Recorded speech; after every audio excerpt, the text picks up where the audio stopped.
Kui te soovite Esilis jälgida lisaks materjalidele ka operatsioone ja operatsiooni aegasid, siis tuleks struktuuridele lisada operatsioonid. Eelduseks on see, et eelnevalt on standardoperatsioonid Esili sisestatud ja selle kohta on eraldi juhendvideo olemas, mille lingi leiate alt kirjeldusest. Iseenesest operatsioonide sisestamine on äärmiselt lihtne. Operatsioone saab külge panna peareale, kus ta kindlasti peab olema, selle jaoks, et toode valmis saaks, ning on võimalus panna ka materjali reale ehk siis konkreetse materjaliga tehtavad tegevused. Paneme siis siin külge saagmisoperatsiooni näiteks sellele nelikanttorule ja samamoodi sellele.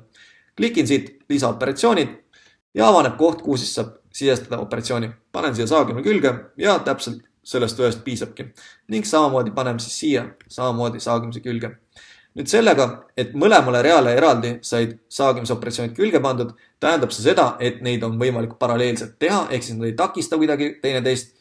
Ning teiseks tähendab seda, et ma soovin mõlema aegasid eraldi kätte saada, ehk siis töötaja peab raporteerima, et alustasin sellega ja lõpetasin ning siin samamoodi alustasin, lõpetasin. Kui me ei soovi neid aegasid eraldi kätte saada, siis tuleks saagimisoperatsioon lisada peareale.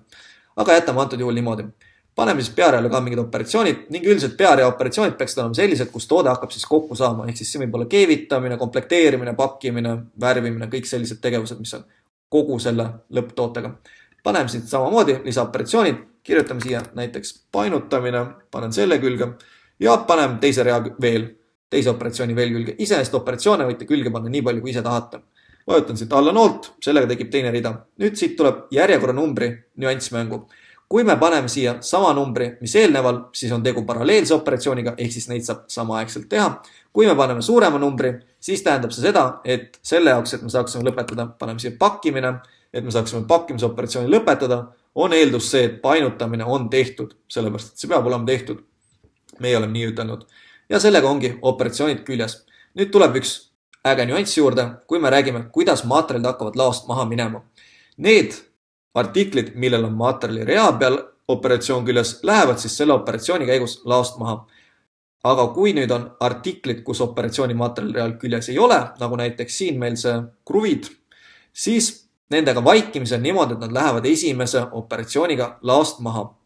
Kui aga meil on selline olukord, kus need kruvid tegelikult lähevad pakkimise käigus, lähevad komplekti, panen siis siit lisamaterjalid ja sean nad ära. See nüüd tähendab seda, et juhul kui meil on painutamine tehtud antud toote puhul, aga tuleb välja, et neid kruvisid on vaja kusagil teises tellimuses, millega on palju kiirem, siis selle hetkeni, kuni pakkimist pole tegema hakatud, on süsteemi jaoks need kruvid saadaval ja saab need mujal tellimuse ära kasutada. Ehk siis saame oodata, kuni meil uuesti uus kaup sisse tuleb ning sellega siis ära lõpetada selle tellimuse. Ehk siis need materjalid jäävad lahti.